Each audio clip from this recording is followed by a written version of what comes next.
Nel cuore del Friuli Venezia Giulia, la pittura rivela la sua ricca storia e il suo eclettico percorso artistico. Da affreschi rinascimentali che adornano chiese millenarie, a opere contemporanee che si mescolano con l'anima cosmopolita di Trieste. Questa regione è un crogiolo di creatività.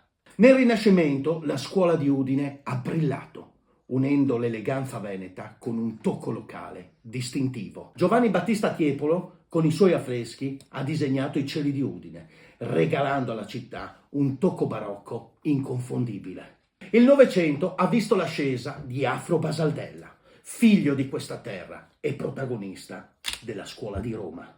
Trieste, città di confine e di incontri culturali, ha visto fiorire moltissimi pittori nel panorama italiano, come Carlo Bisà o Giovanni Zangrado.